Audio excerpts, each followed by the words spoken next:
Hey everyone, what's up? What's going on? You know what it is, and if you don't know, well, I'm about to tell you. You're listening to the pre-roll of our podcast, and we're reviewing Mission Impossible Fallout this week. So please stay tuned for that. But if I could just borrow you for a few seconds, I'm going to tell you what's been going on with us lately. So first off, we've got this Facebook discussion group. How many fingers am I holding up? The Facebook group. I know what you're thinking, but it's actually less about the podcast and more about a community of people who love movies.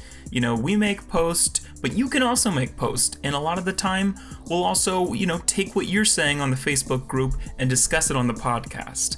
That's pretty cool, right? And, of course, we also have all the other social media links where we do promote the podcast, and you can follow that on Facebook, Instagram, Twitter, Tumblr, you name it. And you can find all of that on our website, howmanyfingerspodcast.com. And you can also find a link to our merch store there, or you can go directly there at howmanyfingerspodcast.bigcartel.com. We printed a bunch of t-shirts, stickers, and koozies, so check that out and support the podcast if you can. Anyway, that's all I've got for you right now. Here's our review of Mission Impossible Fallout. Enjoy.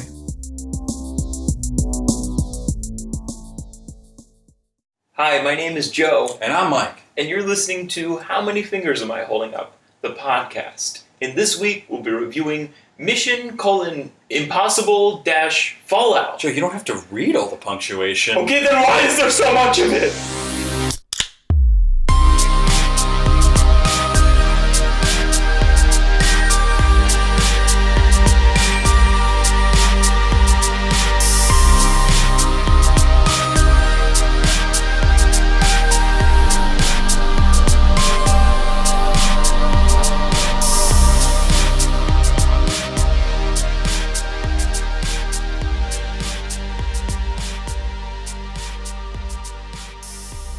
Hey everyone, and welcome to How Many Fingers Am I Holding Up, featuring two guys getting Dunkirked and reviewing movies in a weekly podcast form. And thank you to our good friend Big Mac on Facebook for that synonym suggestion. He's got another name, but we're not allowed to use it on the podcast anymore. Yes. Dunkirked, what does that even mean? I don't know. Left on a British beach or a French beach to die. Or to be rescued. To be rescued on a French beach from dying. Oh boy. But if you have any further synonym suggestions, you can hit us up on Facebook, Twitter, Instagram, Tumblr, email, Gmail. We'd love to hear from you. Get your synonyms on the podcast. And shall we drink? We shall. We shall drink. What'd you bring us? We shall drink on the beaches. Walt Whit Unfiltered Belgian-style white ale. Hey, it's me, Walt Whit. I'm going to show the picture to the video viewers because it's pretty funny. Is that even Walt Whitman? I think so. I don't know what Walt Whitman looked like. I didn't think he looked like that. That's what I expected, like, Thoreau to look like living in a cabin by himself. I assume that's what he looked like. Yeah, anyway. This is from Philadelphia Brewing Company. All right. And we've had like Ken Zinger or whatever from them. Mm-hmm. Big Mac Zinger. I'm trying to get a look at this to see if you can see the unfiltered particles. And it's a little cloudy.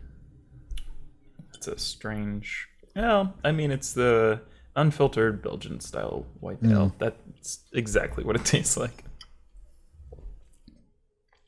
Yeah, tastes like a dirty water ale. Yeah, and it's like a beer made from hot dog water. I can taste that Belgian. Kind of has like that Heineken-ish bite to it, and then it also, the white ale is pretty overwhelming. I do not like white ale. It's sorry. Oh no, it's fine. I just I was playing the what's the cheapest beer in the store? Most definitely. Philadelphia Brewery makes a lot of good cheap beers. $9.49 couldn't be beat this time. Mm-hmm. Oh boy.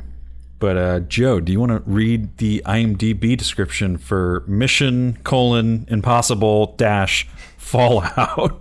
It trips super mad about that. Trips me up every time.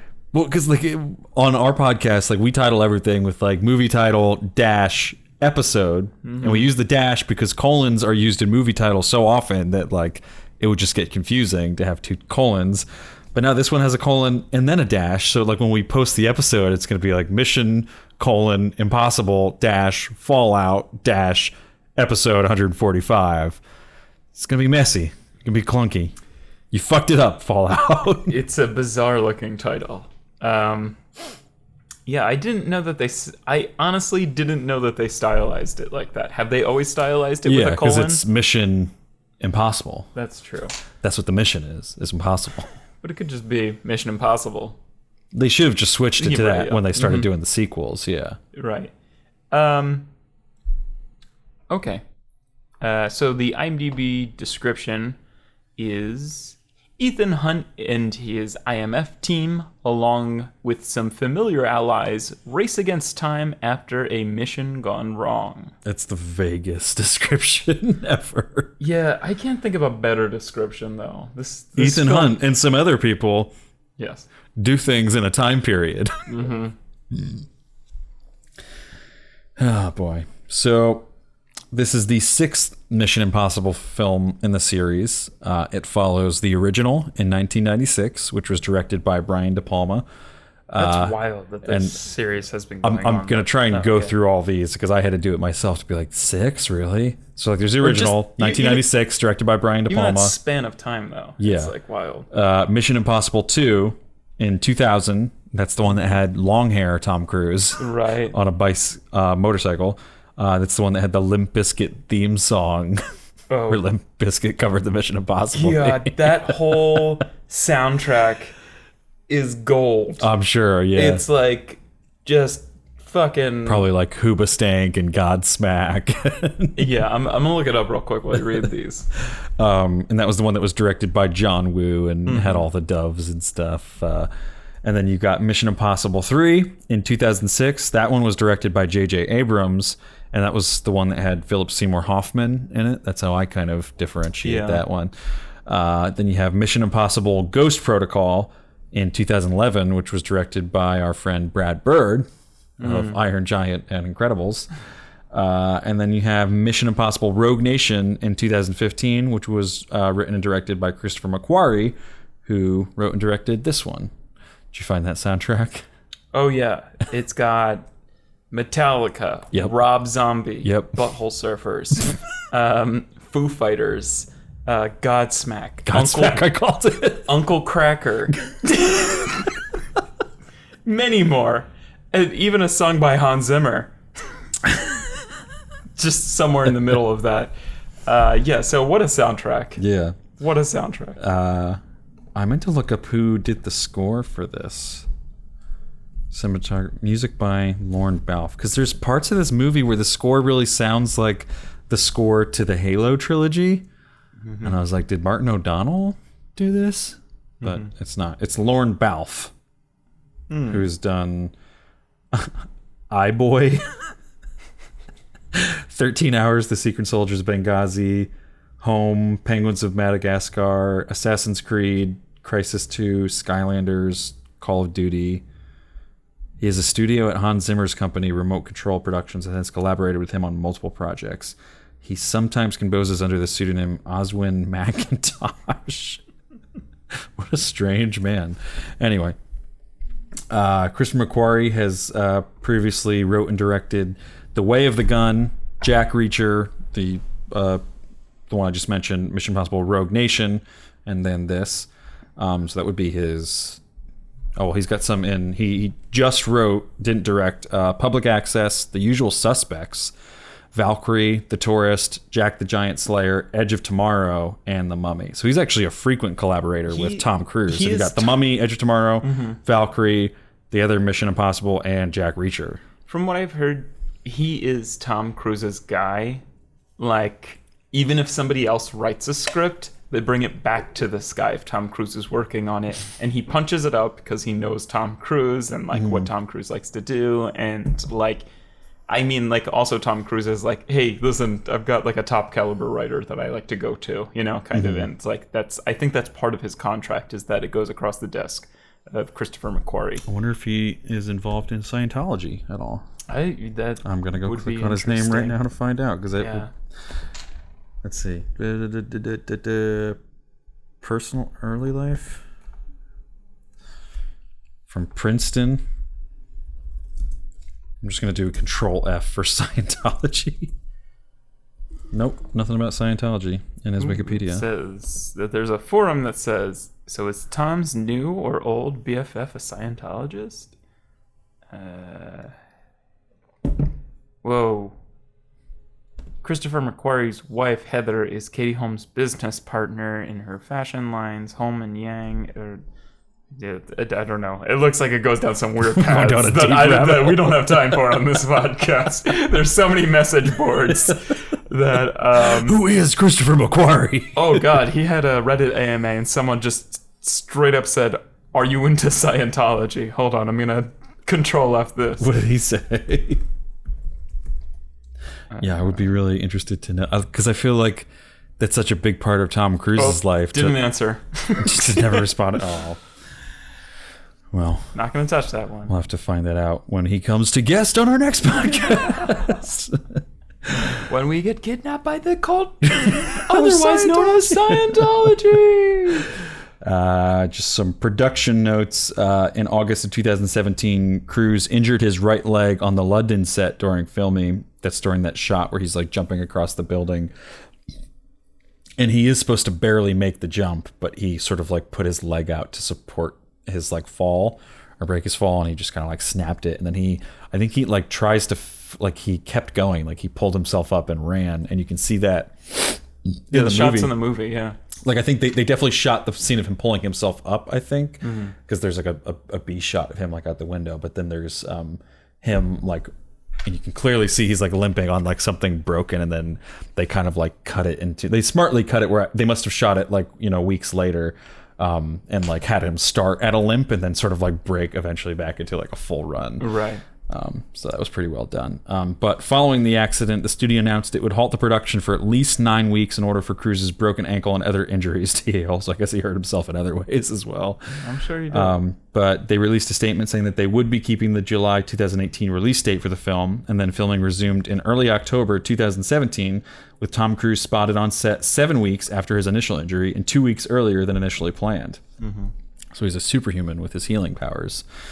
Maybe the Church of Scientology helped out with that. But the injury resulted in costs of around $80 million for the studio because they had to pay the cast and crew for the 8-week hiatus so that they wouldn't take another job.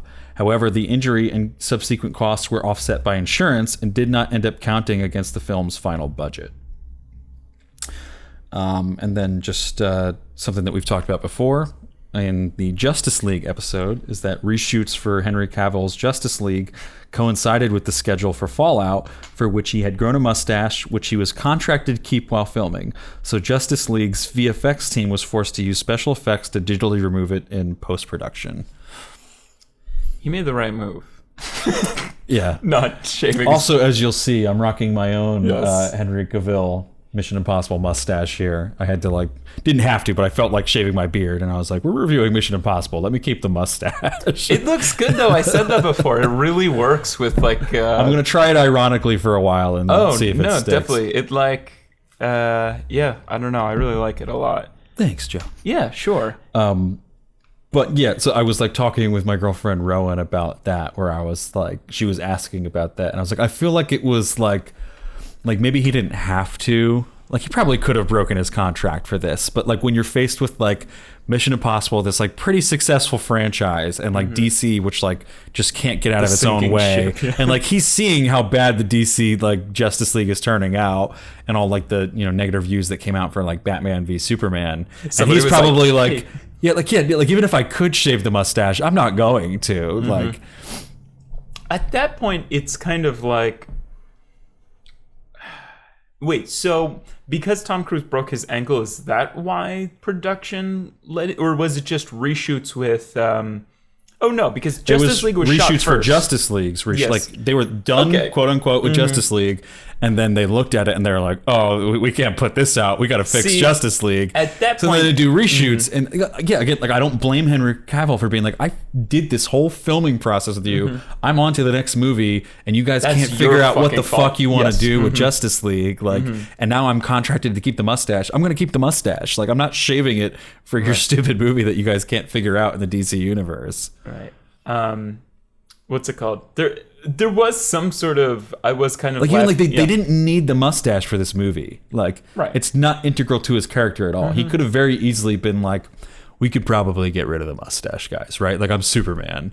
He probably could have reworked his contract in some way, and the Mission Impossible people probably would have been like, okay, I guess if we have to. They probably already started shooting this. Yeah. And it was kind of like, they probably could have like they probably could have had like whoever does DC, I guess that's Warner Brothers, like pay for like whatever they had to do to reshoot in order to make it happen. Like there's a way it probably could have worked, but I think the point is that like he's cut. Well, like why even bother with that? Like fuck you guys. Like you guys can CGI it out, and I'll keep it for the movie that I think is going to do much better, and clearly did. Right. Yeah. Jeez.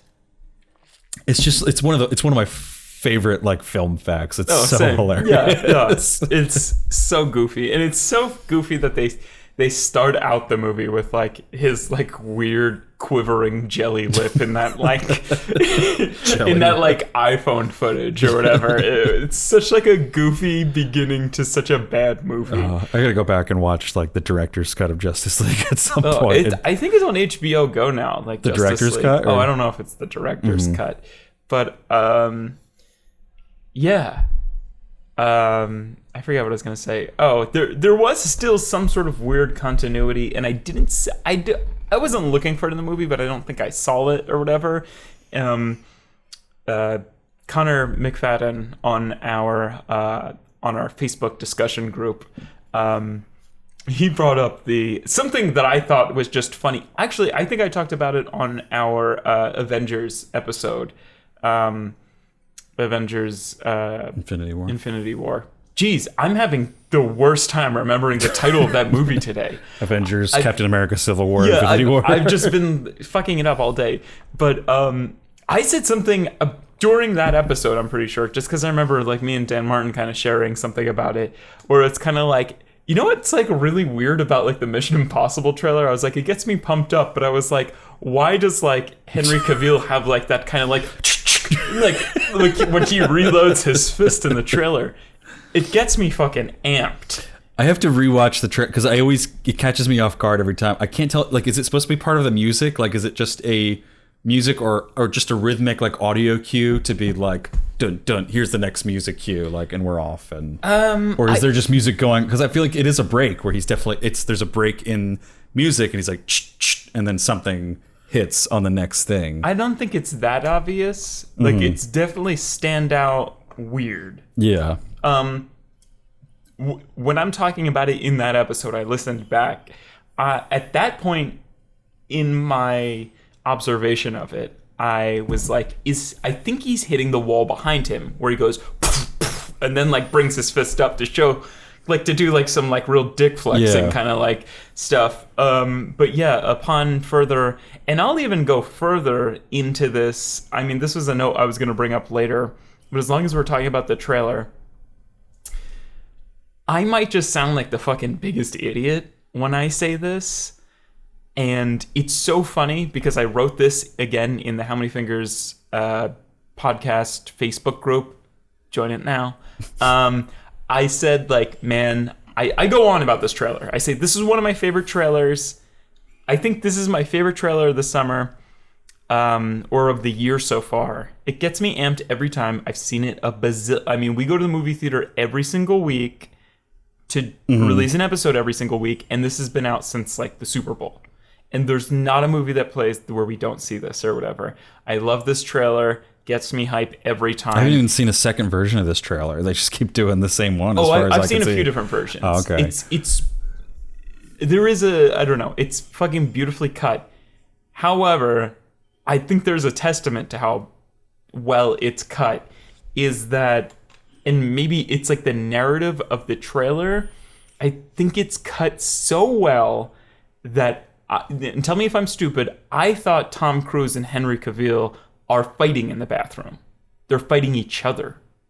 Oh yeah, in the trailer. I thought that too. Oh, okay, so when it I gets think it's also because they show scenes of them clearly fighting when they are actually fighting later in the movie. But so then, if you go back and watch the trailer, like it's cut really well. Like it's kind of, it takes a shot where faceless man is being beat the shit out of by Henry Cavill, and then like all of a sudden it cuts to a shot where Tom Cruise is on the other side and he's beating faceless man, and they're all in like suits. They're all in tuxes because they're at like this event or whatever.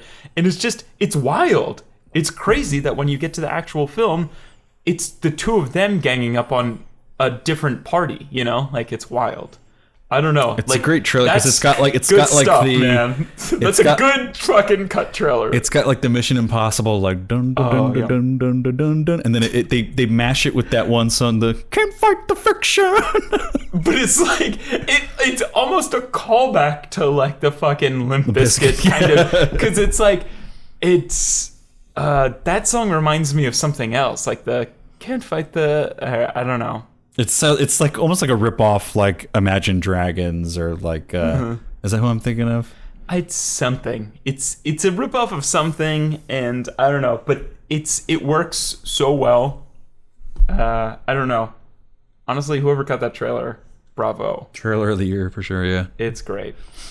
Because I haven't like just to go back to like how like long this like film series has been going on. Like I love the first Mission Impossible movie. I think it's like one of the greater like action movies of all time, and like it does that while also being a genuine like spy movie. It's like really subtle in a lot of ways, like especially for like a 1996 action movie. Like there's definitely parts where it's like crazy over the top, like, you know, like he's flying the fucking like helicopter into like the train tunnel and stuff, and you know, that's all wild, and there's like the, you know, pulling like the masks off and stuff. But like some of the spy stuff is cool. I love all the way they talk with like the actual like coded language, and there's a lot of like really quiet moments, you know, to sort of put in contrast to those crazy large action set pieces in Mission Impossible.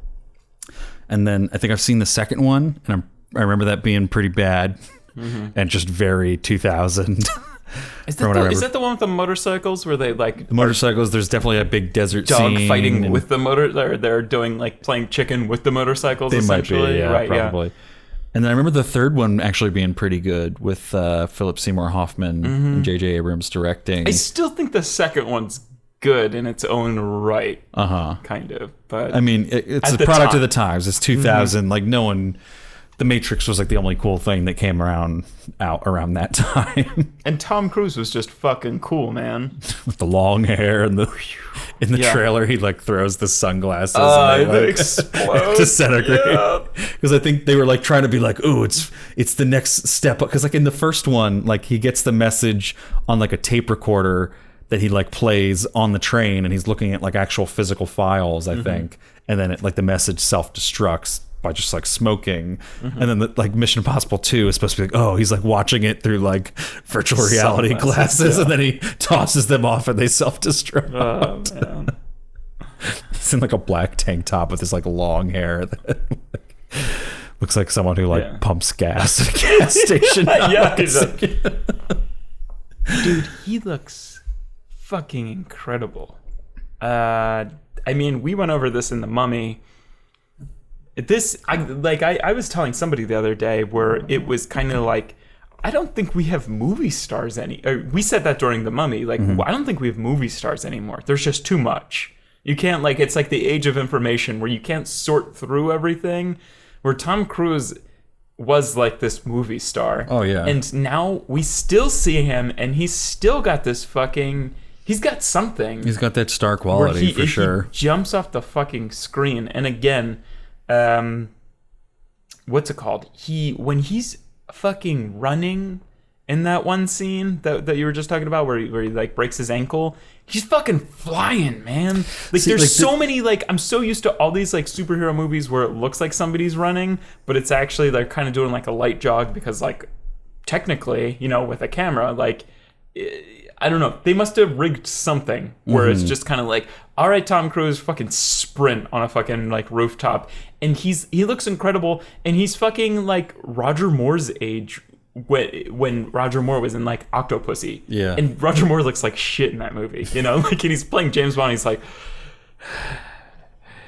I got you. So there's something about like Tom Cruise where like, even though like I know like, you know, Jason Statham does a lot of his own stunts too, I'm still kind of like, I'd rather watch Tom Cruise do it. There's something more compelling about it. And like, I think when we did the Mummy review, which was just like a bad movie, where I was kind of like, you know, like, why even put Tom Cruise in this movie? Because you're not playing up to like any of his strengths. Where like, I feel like there's like the two different sides of Tom Cruise, where you have like this side where he's like this compelling action star where like we know he's doing most of his own stunts.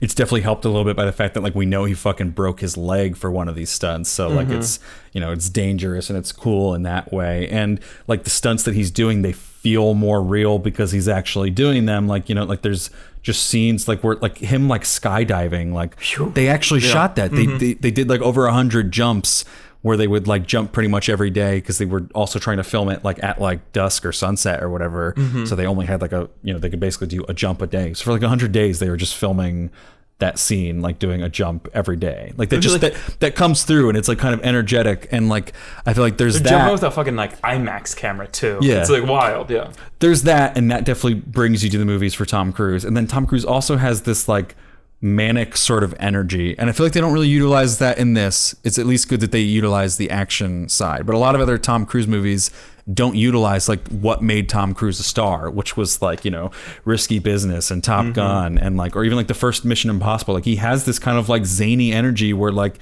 he can almost be like a Nicolas Cage, where like he can go like manic a little bit, and he can like Tom Cruise like yelling in some of those early movies is like so great. Like, you know, like, obviously like one of his like biggest like scenes that's most memorable is the what is it called, A Few Good Men, or is that what I'm thinking of? Or is that the President movie?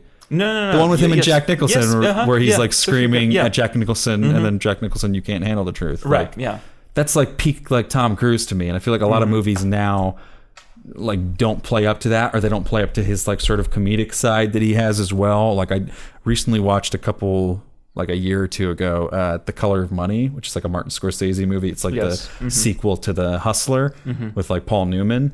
And like Tom Cruise is like great in that because he's playing this kind of like zany kid who like can't like, you know, get it together enough to be a proper like pool shark, like hustler. And I don't know. I feel like Tom Cruise is kind of like lost. He's been like typecast as a version of Tom Cruise that like didn't really exist before. Yeah, you know. But my point being that in this, at least he plays up to that like star quality through his like action. Like his action, it's hard to turn away from it in this. It's great. Because even in Magnolia, the Paul Thomas Anderson film, he has that fucking manic energy. Yeah, like he's supposed to be like this like inspirational speaker or whatever, and you know, obviously has a lot of other problems and everything. But yeah, it is weird that Tom Cruise pivoted into action movies at like the age of 40. Like I always thought that was like a strange choice. And a lot of people will say like, oh, it's kind of below Tom Cruise to do like Mission Impossible movies still, kind of.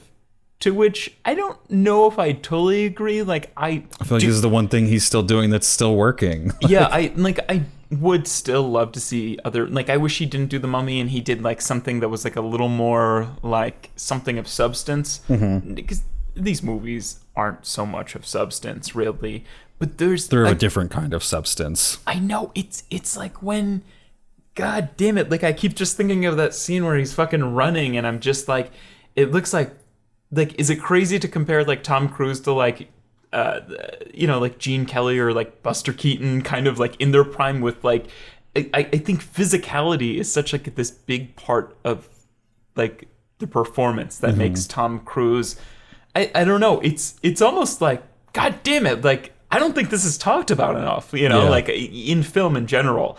Like, you know, we've all watched like the fucking Going Clear or whatever, and Scientology's super shitty, and he's played a large part of that honestly, I think he's just being taken advantage of. I think when you become a movie star, you get lost, kind of, and maybe you look to something like that.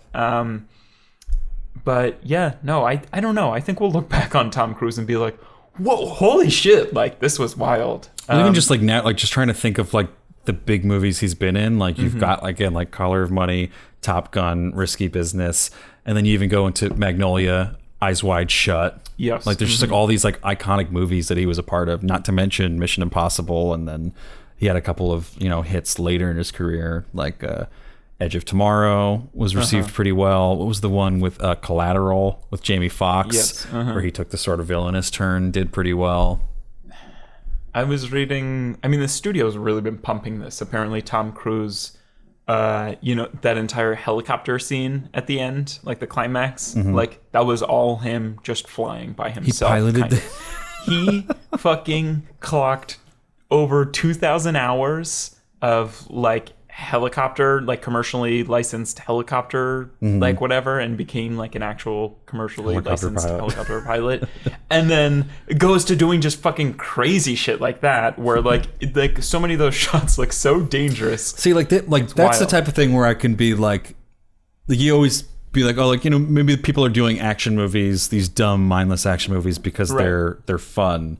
And I think like with that, I can actually maybe believe that, because like that he's like gaining like life skills, like just through doing these action movies. Like, oh, he's becoming a helicopter pilot and he's clocking like tons of hours in like skydiving, right? Like a crazy, like once in a lifetime experience for most people. And he like is enough to do like solo skydiving. Like he must have done a bunch of tandem skydiving and then was able to do the solo ones. And I don't know. I can see that being fulfilling for someone like him, and then to have it be pretty well received as well. It's pretty wild though. I don't know. I'm so impressed by so much of this movie just outside of the movie. I mean, we're just talking about this where it's kind of like, I feel like we'll talk about more us looking the ethos of the movie. But yeah, I mean, let's talk about let's try to talk what's about the inside interior the movie. of the movie. Yeah. I don't know. Yeah, no, but still, I think what I wanted to, and probably what you wanted to drive home at, is just kind of like, it's funny that we can look back and be like, haha, like the butthole surfers are like fucking scoring Mission Impossible 2. But there's something to be said about this franchise revisiting a lot of stuff from 20-something years ago when it first started with the same actors and everything. And like there's almost a nostalgia, kind of like reinventing itself. Like it evolved. Like it was, it's been of the times each time. And like, like the 1996 one is very 90s, but it's also very cool. The 2001 is very 2000s. And then it's kind of evolved and matured a little bit since then. And now it's kind of gotten to the point where it's like, you could almost compare it to like the James Bond movies, like and it's something where you can watch this movie and be like, fuck man, I haven't seen something like this in a really long time. Like you're so used to these kind of like Marvel movies that are just kind of like, oh wow, that action stunt looks like really cool or something. But instead of like, with this movie you can kind of marvel at like, whoa, like how did they do that? Like, like knowing it's real adds like a sort of meta aspect that keeps you tuned in. Where with like a lot of action movies, I feel like the action starts and it goes into like blurry cam stuff, and I'm just kind of my brain's turning off. Like, just wake me up when the next dialogue scene is. Really, like, tell me who's dead at the end of this action sequence, and then I'll start paying attention again. Whereas this, I felt like the action would start and I would tune in a little bit more and be like, oh, is this where he breaks his leg? Or what is he doing in this scene? Or how dangerous was that? Or is he actually doing the skydiving? Is he actually piloting this plane? Yeah, and it's such a skillfully made series too, where it is, like J.J. Abrams is directing, and Brian De Palma and everything. James Woo. Yeah, it's John just, Woo. Sorry. It's like only the best of the best really are like directing these movies. But yeah, right off the bat in this movie, And I have to admit, I don't think I've seen anything since the third movie. Yeah, I haven't seen the fourth or the fifth. So, apologies for anything that... Honestly, though, if you haven't seen those movies and you haven't seen this movie and you're listening, I think it's okay to just go and watch this movie. You get everything. I felt pretty clued in. Yeah. It's... the one complaint I do have about this movie is like, and I think I had this like during the other movies before I could really, I mean, again, I was younger and couldn't form like a really great critique, but I was like, what is Tom Cruise's character about? Like, I just, I didn't never figured it out during this, and I don't think I figured out in previous movies. Maybe in Ghost Protocol or Rogue Nation or whatever those other movies that I missed are called. Maybe there's more defining characteristics, but like in this movie, he's just like, he's either worried or like he's resolving something, kind of. So like he just kind of cycles between those two. I feel like they did try to give him this sort of character arc, or maybe just a defining trait of like trying to save specific lives. There's a weird sort of theme to this movie. I'm like not a through line of like it starts with like saving what's his name's character, Ving Rhames. Oh yeah, In the beginning of the movie. Like that's the first example, and they kind of like really latch on to, you know, like Tom Cruise has like the remaining like plutonium in the world. Like it's like it's a thing that could kill like millions of people, and they take like one of his guys, and like Tom Cruise can't bear to let him die. So I didn't even realize, this is probably more a fault on me as a viewer. I didn't realize that when he's talking about like, oh, you had a choice in Berlin to save your team or the plutonium, and I didn't realize that they're talking about the scene in the beginning of this movie. Yeah. I thought that was, I guess because I hadn't seen the last one, I assumed everything that they're talking about. The trailer makes it sound like that. It makes it sound like it's referencing like an old like movie. A continuation from. No, because when I saw that in the trailer, I'm like, oh, fuck, am I gonna be lost in this movie? Kind of. Alec Baldwin's not great in this movie. Yeah, he's a little weird. He's always just kind of like yelling over a jet engine. Oh god! Well, in the trailer, that really stands out. Like the delivery, I'm like, oh, you had a choice in Berlin.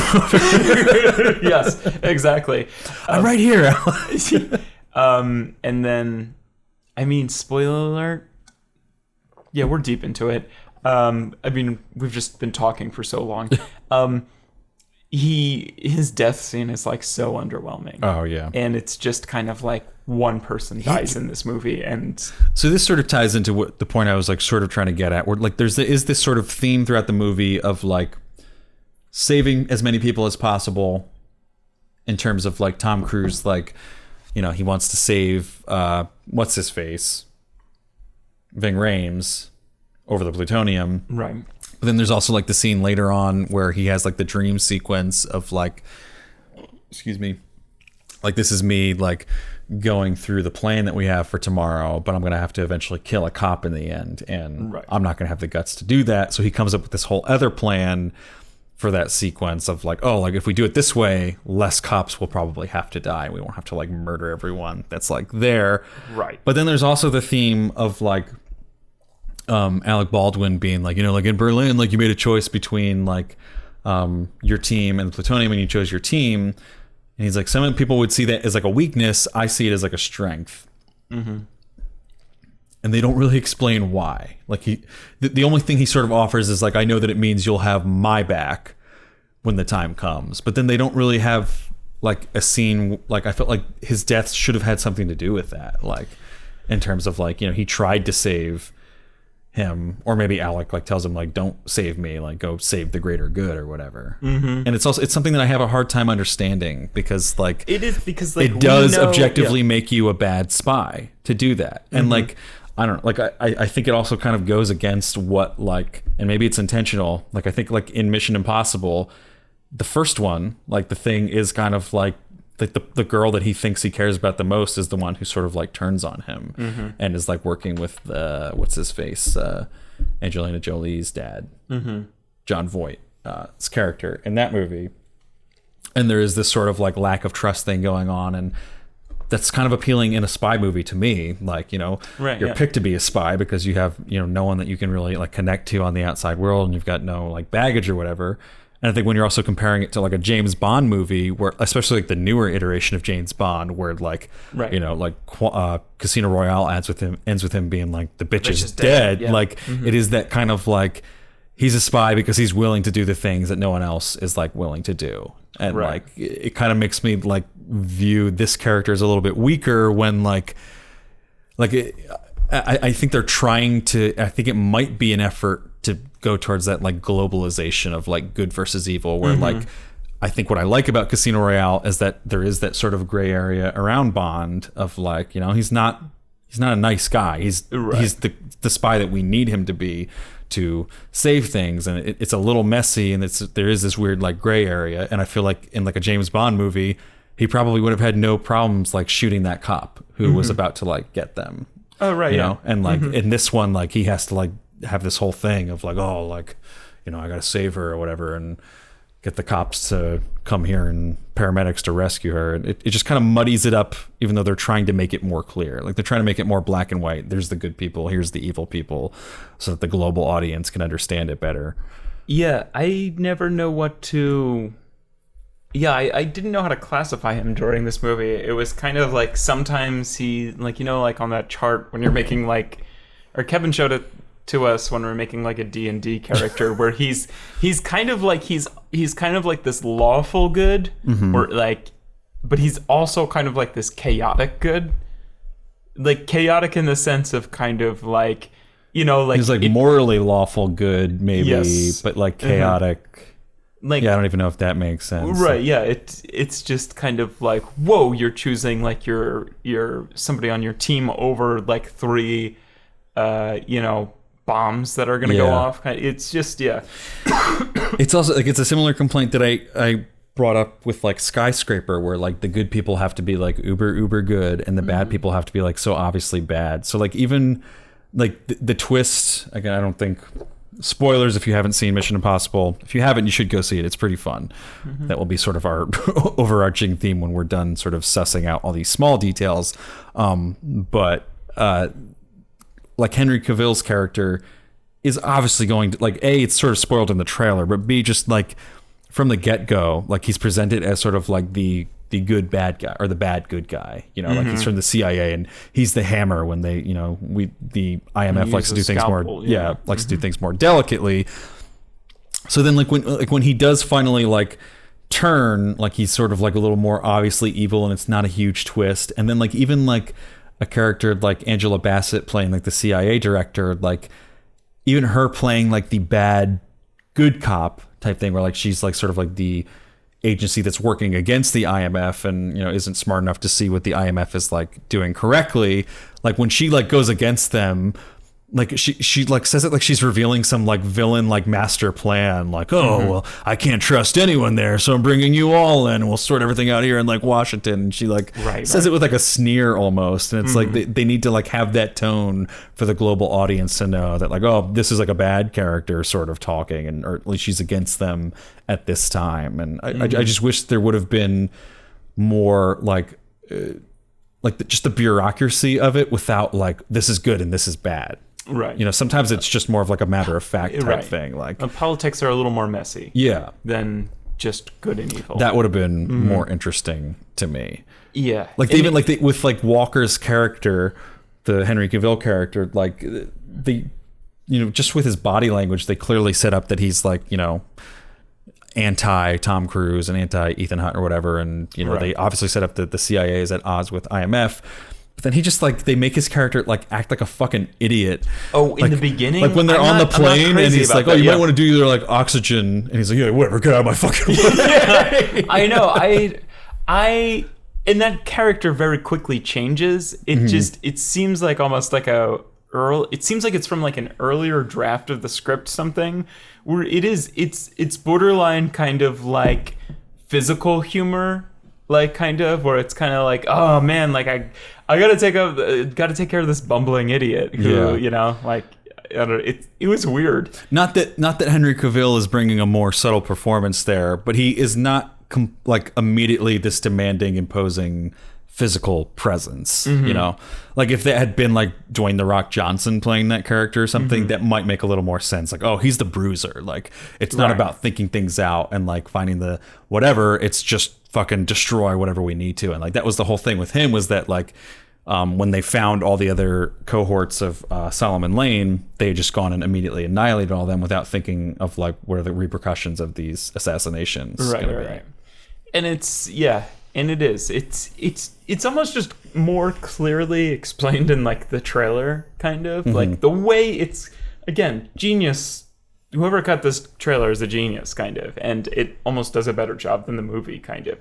Where it is like they play like these lines of dialogue like side by side, where like I think like it's just part of the job, is like that's a more iconic like line in the trailer, I think, than like when it's in the movie. It's kind of like okay, no hard feelings. It's just part of the job, right? But he definitely starts as like a bumbling idiot, and then we kind of get like a touch of the bumbling idiot. Like it almost feels like Eddie Brock versus like Peter Parker and like the Spider-Man comics. Like, out of the way, Parker! I'm gonna go jump off this plane without my oxygen mask. Right? Yeah. Or and then it kind of dies down a little, and when they're fighting in the bathroom scene, because they're kind of just trading off, trying to like fight this guy, kind of. Side note, I fucking love that fight scene in the bathroom. Like they do a good job of like, you know, kind of setting that up, and then it's just this kind of like wordless fight sequence, and it's not really scored either. It's just like the rhythm of like punches being thrown and people getting thrown through like the glass and the tile and whatever. It's a great action sequence. But then he like and the fact that guy is like unexpectedly like good at fighting too, because they're just like, oh, it's like the guy with like the laptop who is like this anarchist, and then he turns out to be fucking like Bruce Lee. I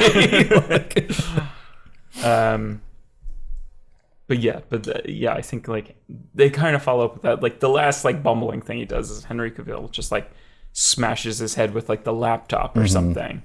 And then Tom Cruise is like, "Oh man, what the hell, man!" Like, I even like that. Like that was wordless in that scene. Like, when the other guys like see the 3 feet under there, and they're like banging on there to try to get in, and then Tom Cruise is like looking at the laptop, and he just kind of like smacks Henry Cavill, like, "Look what you did," without fully saying it.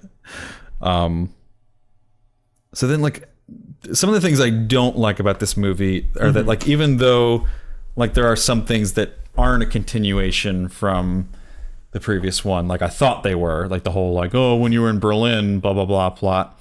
Right. I feel like even though it doesn't lean on some of these characters, it like, I guess I just don't really like the idea of like Mission Impossible, even though it's a franchise, almost acting like a universe of like, oh, which characters can we bring back as like twists and stuff like that. Like, and maybe that's just because I haven't seen the other movies.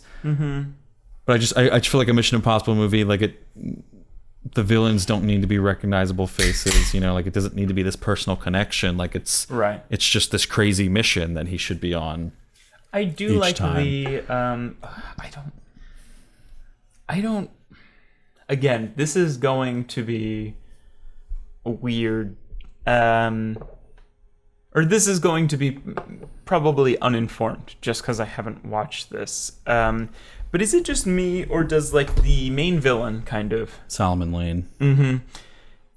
Is it just me, or does like the opening or like one of the like more opening scene like villains, kind of the guy that they trick to believe that they're reading his manifesto on CNN or whatever? I feel like he looks like Solomon Lane. I was a little confused in the beginning. And then there's a guy in the club where everyone starts going towards them who also looks strikingly like Solomon Lane, and I didn't know if that was kind of like Tom Cruise's mind kind of playing tricks on him, kind of, or if like they might just all be lazy casting, kind of, you know? Yeah. I mean, or it might be intentional casting where they're all sort of from the same group of anarchists and whatnot. Yeah.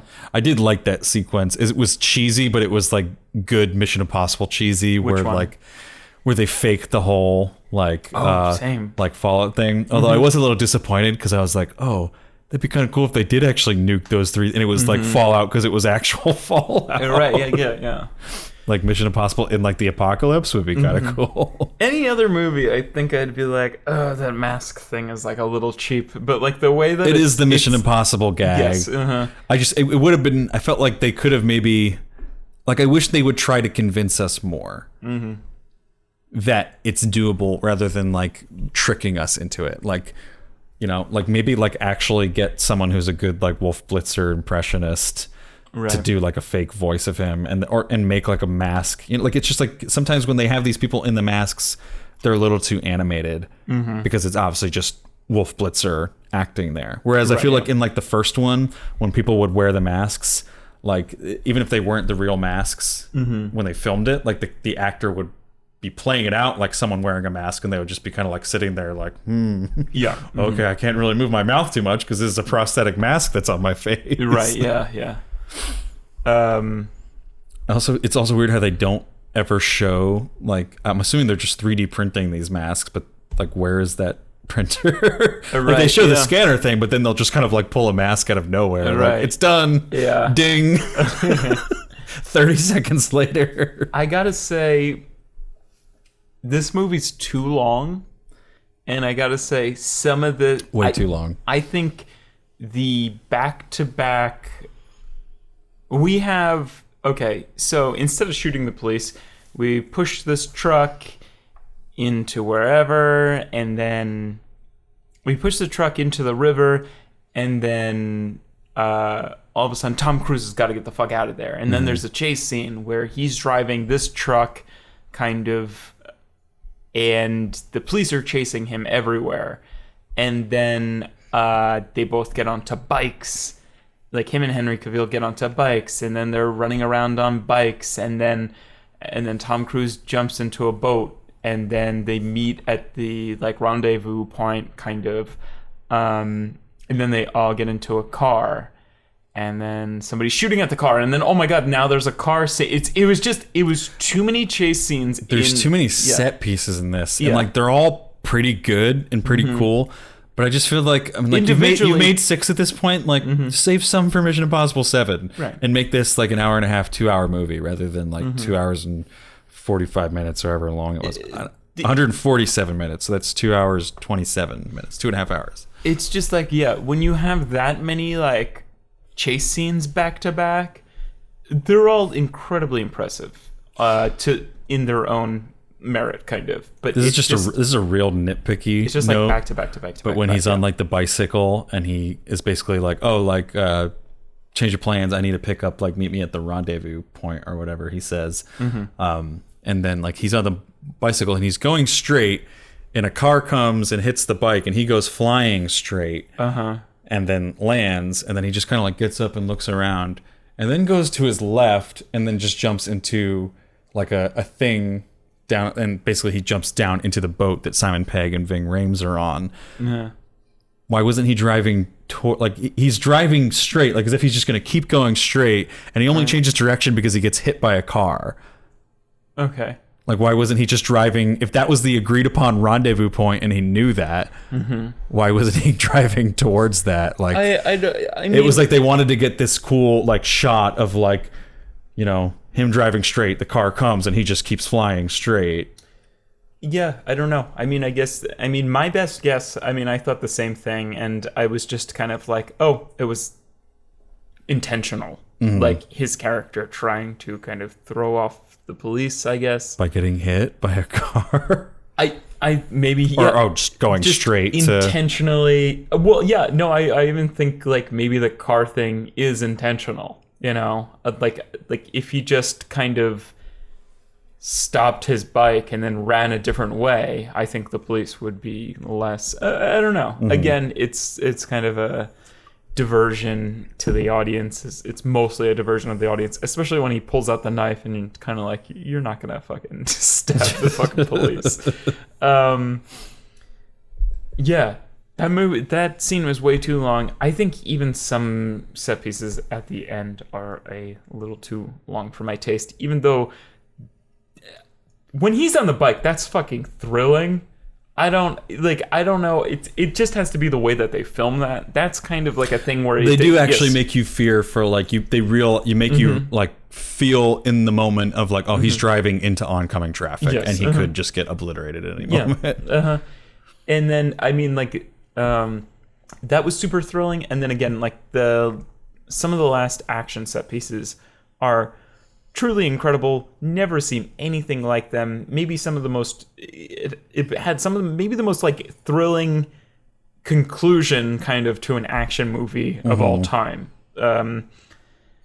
Like even they have like a shot in like the trailer where like all you can see is like kind of like the cable with like the hook kind of, and you don't see like the helicopter in the frame kind of like holding onto the mountain, and you're just kind of like, oh, I guess somebody was rock climbing, and then they started getting into a fight. I was like, that looks like a dumb set piece. And then you're there in the movie and you're like, holy shit, there's a fucking helicopter hanging that's gonna It is just kind of like one thing after another.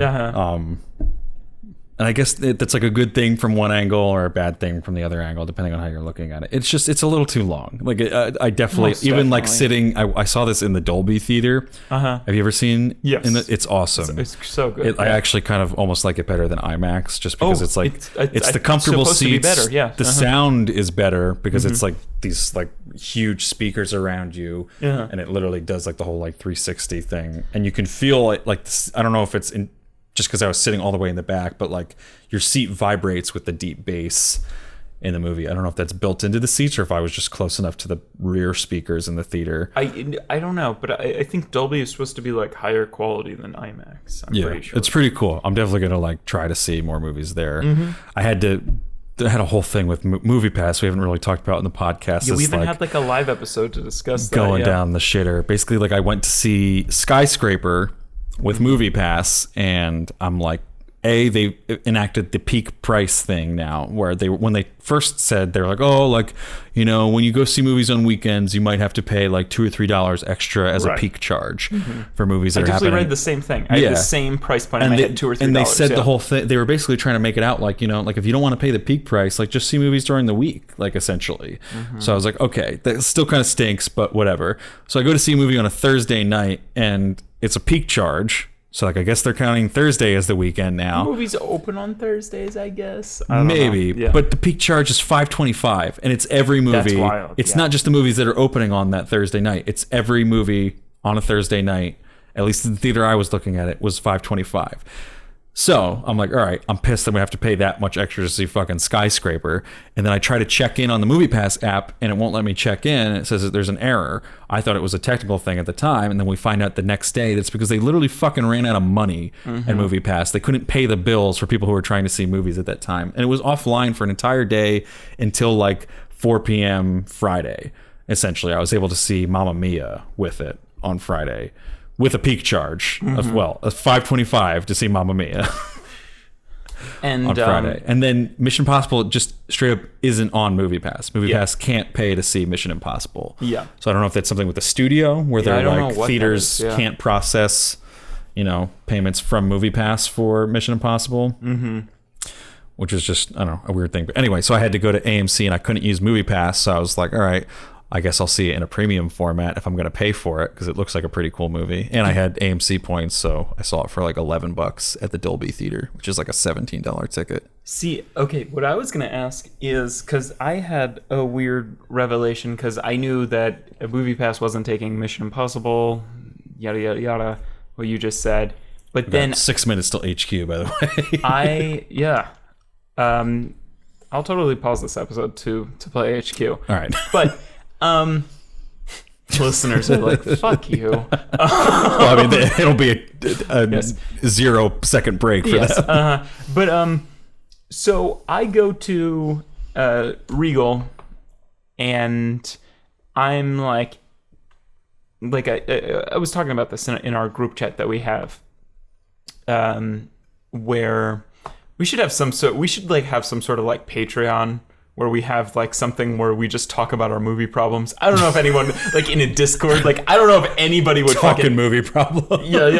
Like I don't know if anybody like would People are going to even pay want to hear us listen to that. complain. Yeah. But I was like, I've seen so many. I mean, the great thing about MoviePass is that every time like MoviePass is footing the bill every time I swipe their card, but then I'm also swiping the Regal card and getting the points. Doesn't as work if at AMC. I'm paying for that. AMC won't let you get points. Does work for me. I have hundreds of Regal's thousands. stupid and it's awesome. I have hundreds of thousands of points. I technically have 8 to 9 free Regal movie tickets saved up. I use them on Savory all the time, and I still have 8 to 9 just free Regal movie tickets. However, I go to use one of these. Go to use one of my points, and the guy behind the counter is like, yeah, this is opening night for Mission Impossible, so the studios still make you pay like $150. And I was like, really? Over Regal's Yes. cost? Yes, over Regal's cost. So So studios see are doing that peak shit. pricing now. Yes. So I was like, fuck, man. Like, when MoviePass inevitably shuts down, if what this guy says is right, like... You if have we- to pay like $15 to see these movies on Yeah. opening weekend. Yeah, I was just like... Or even if you get, like, A-list or something, if you go to see something that night, like, opening night, do you still have to pay like $1.50? Like, I was just like, what the fuck, man? See, that's the fucked up thing is that like Everybody's even though trying to get these like subscription formats are like devaluing the price of tickets, studios are just going to toss on these extra charges to like they're just going to be like, okay, well if like the ticket price is only worth like $16, you know, normally, but you're not paying anything for it, then we can toss on these extra charges. And I don't know. I mean, I guess it won't matter in the end when everything turns into subscriptions. We're basically going to subscribe to different brands of theaters, and it's just going to be like Netflix and HBO and blah, blah, blah. Mm-hmm. You go there to see whatever.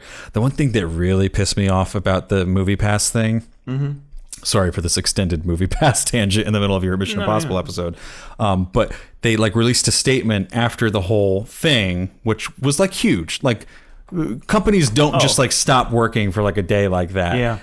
And the fact that it wasn't a technical error, it was they literally ran out of money. Mm-hmm. Like, can you imagine if like Google was just like, sorry, we're bankrupt. You can't search for something right now. Right. Like, Yeah. people would go to Bing. Like, you know, like they talk about it in like the social network where like we can't be down for like any amount of time. Like if we're seen as unreliable, it's a big deal.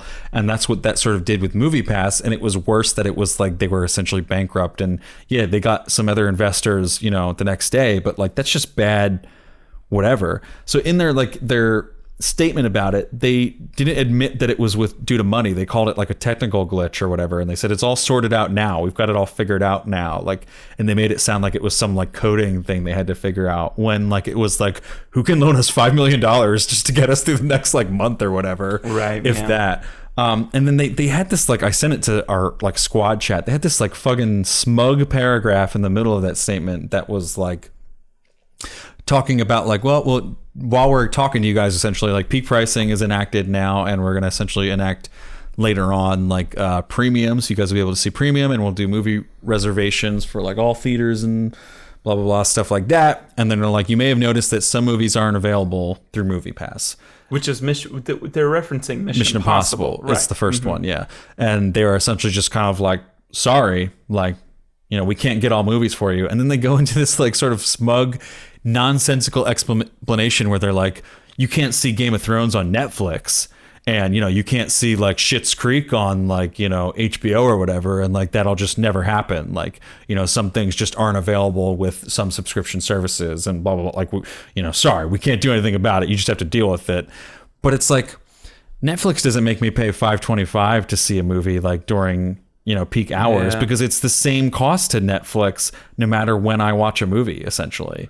And it should be the same cost to like MoviePass. Yeah. Like it's not like the theaters started charging. Well, I mean, I guess they have with Mission Impossible, this one, but up until then they hadn't been charging peak pricing for when you were seeing a movie, other than either you're seeing it at like the highest possible charge or the regular charge, or you're seeing it at discounted hours. I feel like they pride themselves on being like transparent or something, and kind of just being like letting you into like the insider, like this is how we're like, and it's kind of like when they say stuff like that, like I don't like, it's kind of like, no, like I don't get that. Mm-hmm. Like when you compare yourself to Netflix, like there's so much about your model that's not like Netflix. I was just kind of like, are you guys working directly with studios? Like I really don't like. that's a great example, but I don't know how that applies to you, kind of. It's very... because you should just be buying our tickets to the theater. Netflix is purchasing the rights to something from studios. I mean, I think maybe we are seeing studios that are flexing their muscle and saying, if you want to show our movies, you can accept MoviePass as a payment card for those movies. And I think that we're seeing studios finding a way around what we thought was sort of like when MoviePass first came out, we were kind of like, AMC doesn't like it, but what are they going to do? Not accept MasterCard? And I think we're seeing that, through probably these contract agreements, when they accept these specific movies, they can be like, you cannot accept payments in this form. Much like they can be like, oh, no discounted tickets for this, or, it's a special engagement. And maybe they'll just call an entire movie a special engagement now. Also, anyway, we're going to take a small break to play wait, HQ. Hold on. One last point. We can open up HQ or whatever. But it's just... this is a theory. I think maybe whatever studio that was doing Mission Impossible was like, whoa, like MoviePass just ran out of money on Thursday night, our opening night. Like, let's prevent something further from this happening. You know what? Nobody can pay for our movie with MoviePass. Like, we just accept only that. Like, it's kind of like, this guy doesn't have any money.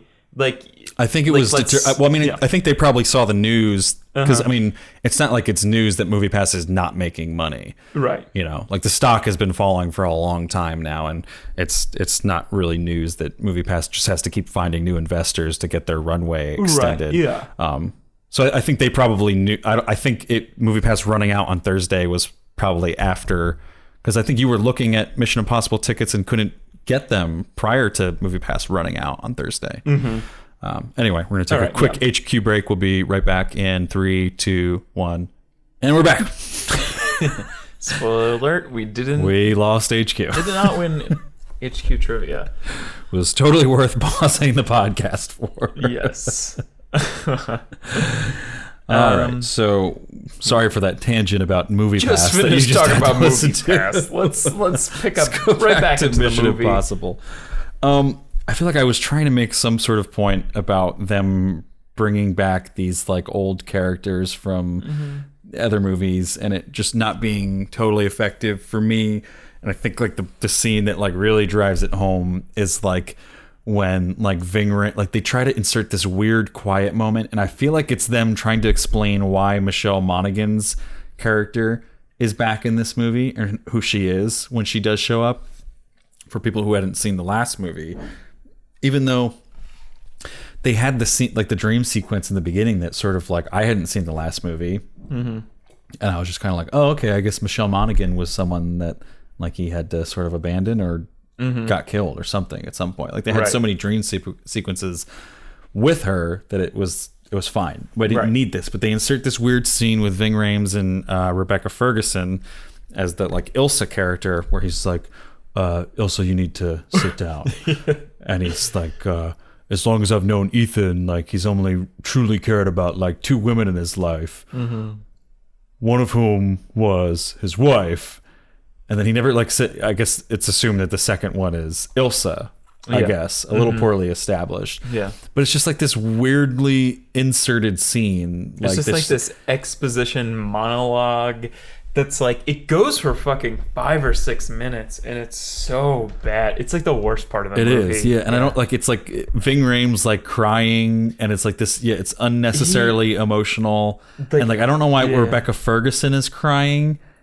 Like she's just that in touch with her emotions that like the concept of someone like having to break up with their like wife, like you're just like, oh God, like I gotta start crying now about this. He's the only person who's ever been married who's a spy. You know, like it's just like, I don't know. And like Ving Rhames is like a good actor, but when you give somebody 5 or 6 minutes straight, like just straight of just shitty dialogue, it's kind of like he had to pace that shit. Like, you know, like he had to talk like really dryly, like for like, I don't know. I don't know what the direction was. this whole scene is so bad and it's exposition. And then I was like, gee, I wonder if the ex-wife is gonna pop up in like the next action sequence or something. You know, it was just kind of like, And it's like I feel like there's a better payoff for like Ethan Hunt saving the Ving Rhames character's life in like Berlin, like because like that's like the only sort of like kernel that I can glean from that is like I did sort of like Ving Rhames being like, you know, like he could have let me die in like Berlin and he chose to save me, like I know he's a good person. But then it was weird like that it was like, oh, like he can't handle like you being there, it's too much for him to worry about, like they're like sort of like propping him up as this like savior, like you can't save everyone so you can't come with us. But then she comes anyway and they're just kind of like, okay, I guess you have to come. Like why did we have that whole 6-minute like dialogue scene anyway? It was just, it's like not the type of quiet, it's not a warranted quiet scene in an action movie. No, like, it was I'm really all bad. for them when they make sense and they're warranted. And like, you know, like to sort of like wrap this whole thing up, like I love the action in this movie. Like it's one of the few action movies that like I'm like actually engaged with the set pieces and, you know, the car chases and the hand-to-hand like combat that's going on, and it's all like interesting and cool, and it's got this like great quality to it because you know Tom Cruise is doing the stunts, so it like feels more dangerous and real, and you're just in there. But like everything else in the movie is just not really there. Like I thought like they tried a lot of comedy in this movie, and for like a movie that has Simon Pegg in it, it's like sorely unfunny. Like I didn't think a lot of it. Like I thought a lot of the times they tried punchlines in this movie. The punchlines work a little better in the trailer. Honestly, they fall flat a lot, and like I don't like Simon Pegg. Like is just kind of being this sort of nerdy guy who used to be a guy in the chair, and now he's in the field for some reason, even though he's not really like an action guy. And then like, he's just not. He doesn't really have any like funny lines anymore. Like he's great with the lines he is sort of given, but they don't really give him any punchlines. And like Ving Rhames used to be pretty funny in a lot of the other ones, and I feel like he has a few. It's not like completely void of those or devoid of those, but for the most part I just feel like it falls on its face comedically. Right. Yeah.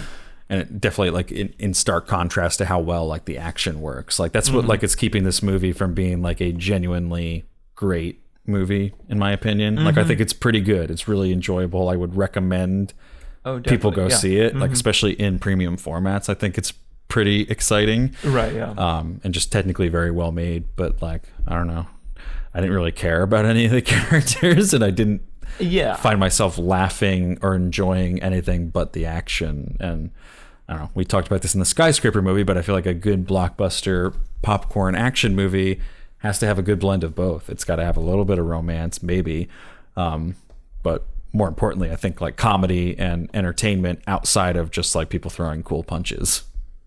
Right. Yeah. No, agreed.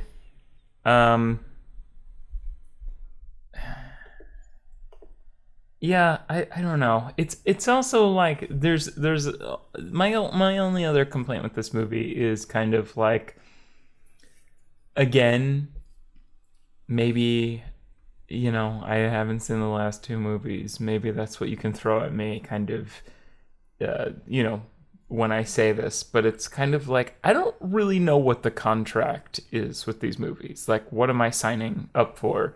It's kind of like, am I to believe, like, how realistic am I? How serious, you know, am I supposed to take, like, kind of parts of this movie? Because there's varying degrees. I don't know. And I think that goes along with the kind of like thing with the Tom Cruise character, the Ethan Hunt, where I'm kind of like, what are you about? Who is kind he? of, yeah, you know, like, who are you? I do love the fucking, just the aspect of, I love how Mission Impossible has morphed into kind of like, just like, it's the fucking like anthem of just like putting something off and then doing it last minute, kind of. It's just kind of like, I'm just gonna do it and see what happens, kind of like. It reminds me of me, like when I have like something to do and it's kind of like, I'm gonna try to do it all tonight and see how it happens, you know. Like that's every single scene is like so last minute and so improvised and goes perfectly well. It's like it is like, if you put it in like stark contrast with like Ocean's 8. It was 8, right? Yeah, that we reviewed this year, where like they have this whole heist thing and like everything goes off like without a hitch. Where like you look at like the first Mission Impossible movie and it's like nonstop tension when they're in like the heist scenes and there's all this stuff that's going wrong and they have to kind of like whatever. I did really like just from like a plot and like story perspective in this movie, like when they're trying to get Jonathan Lark and then Henry Cavill like beats him over the head with like the computer, so the computer's broken, they can't print the face. Yes. And then Rebecca Ferguson shows up and shoots him in the head, so they don't have a face to scan. And Tom Cruise is just kind of like, I'll figure it out. Like, we don't have any other choice. Like, I have to just go and hope that she has never met this person like face to face. Like that's just that sort of like, you know, off the cuff. Like, we just have to. There's no other choice. We have to just figure it out. Like, that sort of desperation, I think, kind of helps us get in the shoes of these characters and be like, I'm definitely infinitely more engaged than when just everything goes off without a hitch and everybody's smart and witty and has no flaws and there's no conflict. Like, exactly. This is like, even if we're not going to have a real emotional conflict in this movie, like those are things you can do to make it just an interesting action movie to watch. Like, someone wants to do something and nothing goes as planned, and how do they figure it out anyway? You know, like the ending of this movie is like he just keeps trying to get to that fucking detonator and everything happens to like pull it far away from him, to the point where like they intentionally make it like go white and you're like, oh, there is a fallout. Mission Impossible 7 is going to be in the apocalypse like we thought the beginning of this movie was. And then it turns out he was able to like pull it out with like his teeth while he's still hanging, because like he's hanging from like the cable and you're like, there's no way he's going to climb up and take it out in time, and you find out that he somehow got it down and it's just kind of and then they have like the thing where he's kind of like in a hospital bed at the end. I really do love like the thing with like his ex-wife's new husband, kind of how he's like totally oblivious and like just that kind of character. But it's just, I feel like that's such like a common theme, and just kind of like when your ex-wife finds like a new husband or something, you know, it's very like, it's almost like Crashing, kind of, where it's like Leaf is just when he calls him Dr. Thorne or whatever at the end. I couldn't tell if that was supposed to be, I think he's sarcastic, oblivious, or he knows who he is now, or knows that he's not a doctor and is kind of like, oh, Dr. Thorne. Right. I think because he has a line before that where he's like the entire army of this country is here, and like multiple United States like very important people are here, like, and like at that point I think he can't be that oblivious. Okay, Dr. Thorne, right? Yeah. But what was I gonna say? I totally lost my train of thought. I don't know what I was gonna say. Yeah.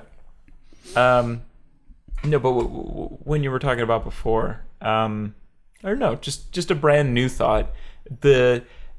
Completely just kind of, we could cut this character out completely. There's a bunch of aspects of this movie that I think we can do some cleaning up with. But again, maybe this movie where it takes like so long to, like, this probably took like 4 times the amount, like time length that it took to make like Skyscraper or something. Like, you know, like, this is truly... Well, if they had to shoot for 100 days of just skydiving. You're right. I mean, I'm assuming they're shooting stuff in the morning and night of those, but... like a craft of love, like, really. But we could cut, like, the White Widow character, I think, and it would be fine. But even though I've never seen The Crown or anything... I fucking love Vanessa Kirby. All of a sudden, like, I love this fucking, like, femme fatale in, like, a slinky dress. Like, I love when she, like, kisses Tom Cruise.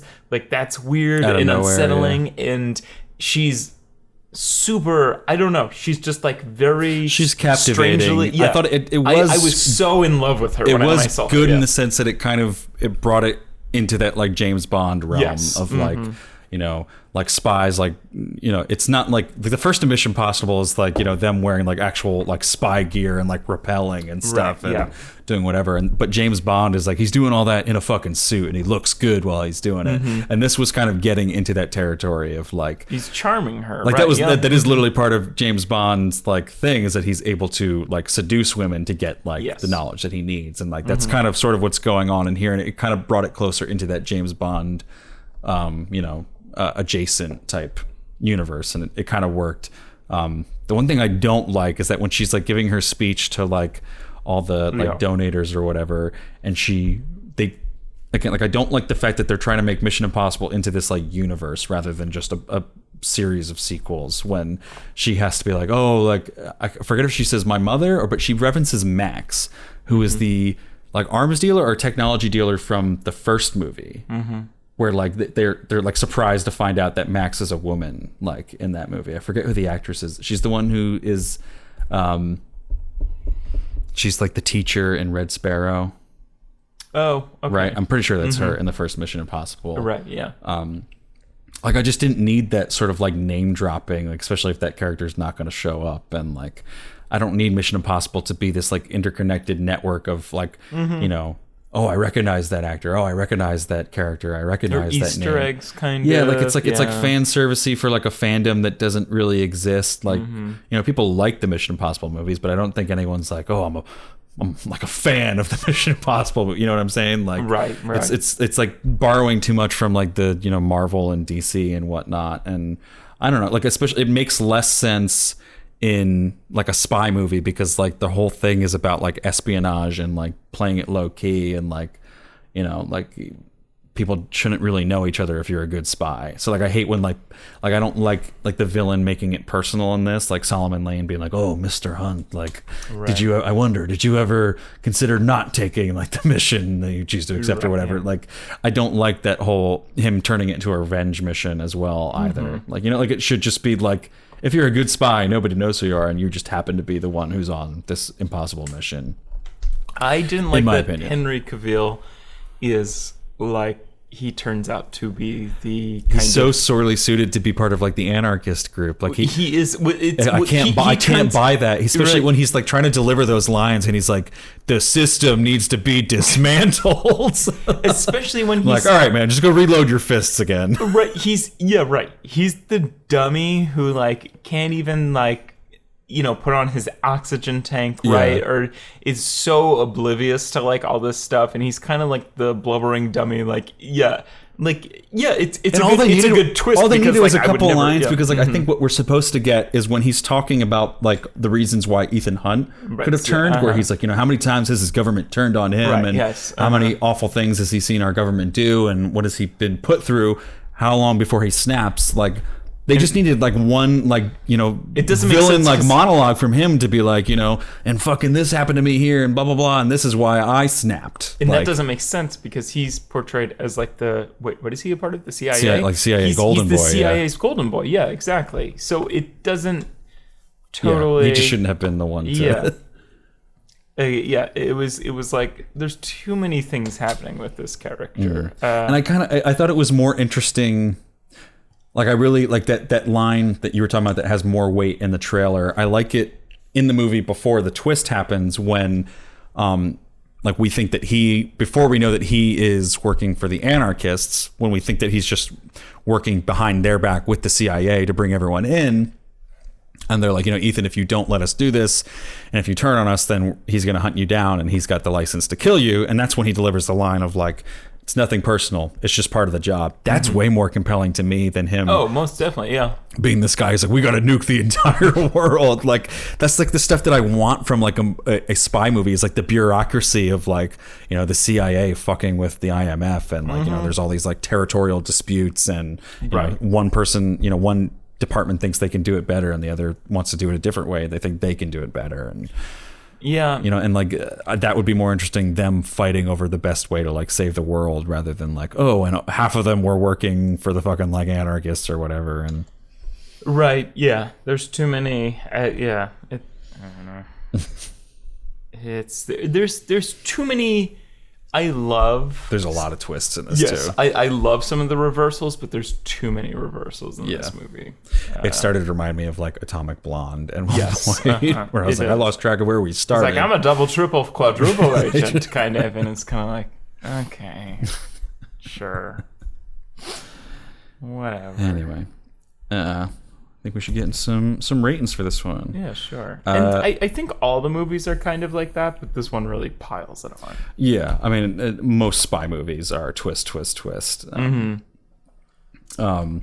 There's like I mean, I guess they stop it at some point and you know where everyone lands, and then the final set piece happens. But there is that like 10 to 15 minute moment where it's like, oh, and Alec Baldwin was actually like working with us, and Simon Pegg was actually Solomon Lane, and we got Henry Cavill to admit this, and blah, blah, blah. And anyway, on review aggregator website Rotten Tomatoes, the film holds an approval rating of 97% based on 229 reviews, with an average rating of 8.3 out of 10. The website's critical consensus reads, fast, sleek, and fun, Mission Impossible - Fallout lives up to the impossible part of its name by setting yet another high mark for insane set pieces and a franchise full of them. We did have a couple Facebook group comments. Let me pull those up now. I think this is like the one movie out of the three we did that other people in the group actually saw. Connor McFadden says, at this rate, the next film will feature Ethan Hunt getting poisoned and Tom Cruise will drink actual poison on camera just to prove a point. Big Mac said, awesome movie, but damn, that was the longest 15 minutes ever, and I was impressed by the tying skills of that one guy. I'm assuming he means the Solomon Lane character. Yes. Like, He's really flexing his Boy Scout. yeah. I feel like there was like Shibari going on. Yeah, at one really, point, yeah. like bondage rope tying. Right, yeah. Yeah, so I'm trying to think what I would actually give this. I kind of know. If you're ready, yeah, go for it. Yeah, I'll go first. I'm just trying to think of any notes that I missed. Yeah, I feel like I've said most of what I wanted to say. I feel like producer Tom Cruise understands kind of, again, like to go back to Tom Cruise, like producer Tom Cruise understands what people think of Tom Cruise. Like, he's a little crazy kind of, and I think that kind of ties into the who were we talking about before? Who's the director? Christopher McQuarrie.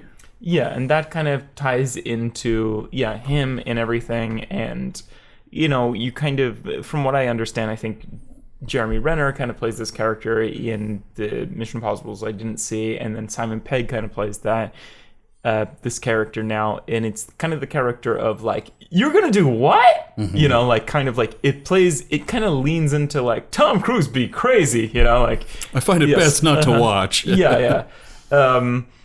And also, again, it's they're 3 weeks apart from each other, or at least over the process of 3 weeks. But it's so hard not to compare this to like another action movie, which is Skyscraper, which we reviewed this weekend, because we're reviewing 3 movies this weekend. But it's just like, man, like a score can make like movies in this genre, great score, yeah. And like this score still fucking bangs. Like like it's. I meant high praise when I thought that Martin O'Donnell did this score. It's because he has those like, he'll like build these like almost sort of discordant but also melodic chords, and they'll just kind of like, and they'll like build up. Like that's like literally like the ending of Halo is like those like chords like building up to this like wall of sound that just kind of like dies off, and he does it a few times in this movie. That's why I was like, Martin, is that you? No, it works so well, and it's 20 something years later, and it's great that we can still revisit this score, and it works so well. I think this is one of the better franchises out there. It's like, it's crazy that it's out there and it exists without kind of like being like, it doesn't really beat you. It doesn't beat you over the head with it, yes. because it's every like 4 or 5 years or so. Right? Yeah. It's just it's just kind of this continuous like sequel. It's never, I don't know. And even in this movie, in this new era of movie making, it's not trying to be something that's, I don't know, even really building a franchise, like let alone like they're not building a universe, but they're not even really building a franchise. Again, I feel like it's just these sequels that they just keep making a sequel. Yeah. But yeah, overall, I really enjoyed this movie. This is probably one of the better movies that I've seen this year. I think I'm going to give it 4 fingers. Yeah, I had some complaints about this. But yeah, it's I don't know. This whole franchise is held. I don't know. It's I really love it, which is why I haven't seen the previous 2 films. But I really do. Seeing this, like being a part of this podcast and seeing this makes me want to go back and watch those other 2 movies because they're truly thrilling. And if you're listening to this while it's still in theaters, this is a movie to see in theaters. Yeah. It's such a good theater movie. And Tom Cruise is the last movie star. He's just great. Yeah. Even though he literally auditions people to be his girlfriend. Yes. He's not perfect in his personal life. I think I'm going to give this 3.5 fingers. Yeah. I really liked it. It's very fun to watch. It's just a little too long. Definitely. And I just wish it could have kept, like, because I feel like it kept some of the good parts of the first Mission Impossible in terms of these crazy set pieces and like tension and a lot of scenes. And I just wish they could have kept up some of the quiet moments from the original Mission Impossible and just maybe like kept the dialogue up to par. Whereas like you know, I always loved like the decoding they had to do in some of the other ones, and this one feels more like an action movie and less like a spy movie. Whereas Mission Impossible, the first one, feels like spy movie meets action movie. You know, like they're doing real spy stuff. They're decoding stuff. They're like reading the Bible to figure out like what these messages are that people are leaving for them. And there's a lot of just actual espionage and spying on people. And this is more just kind of like, we got to fucking run and jump out of this plane and like fight people. And those scenes are really cool. And they are truly a part of Mission Impossible. But I feel like they left behind some of the other things that make Mission Impossible great. So I just wish the dialogue was a little better. I feel like the trailer almost makes it seems like it's going to be a little more poetic, kind of. Yeah, or again, like I've brought up many times, like a little more like bureaucratic. Like I was looking forward to like the sort of dynamic between the CIA and the IMF, and that was sort of played down a little bit. But it's still thoroughly engaging. It could have been a little bit funnier. I could have done without some of the callbacks to other movies and trying to franchise and universe this entire sequel series. But it's crazy action. It's crazy fun. Would definitely recommend seeing it. So 3.5 fingers from me. That'll come to 3.75, which will round down to 3.5 fingers for us here at the podcast. If you agree or disagree, leave a comment below on SoundCloud or YouTube, or hit us up on Twitter, or most importantly, you can join the discussion that's already in progress on How Many Fingers Am I Holding Up Facebook group. That's where the comments that we read before are from. You just search that on Facebook, join up. We share the movies we're reviewing. You can get featured on those episodes. We share memes, we share trailers, we share discussion about just the industry. We were just talking about MoviePass this past week, and just all things cool and movie related, sometimes TV stuff as well. So it's a good time. Just definitely join that. And pretty much everything else you can find at howmanyfingerspodcast.com, or Joe will cover it in the intro. Check out a review last week of Mamma Mia with Caitlin Speece. Yeah. It's a wild one. It's pretty lit. fun. And a review the week before that of Skyscraper with just me and Joe. Just the boys. Just the boys. And no idea what we're reviewing next week because it's a wasteland out there after Mission Impossible comes out. It is, yeah. But maybe Joe will know by the time he does the intro to this.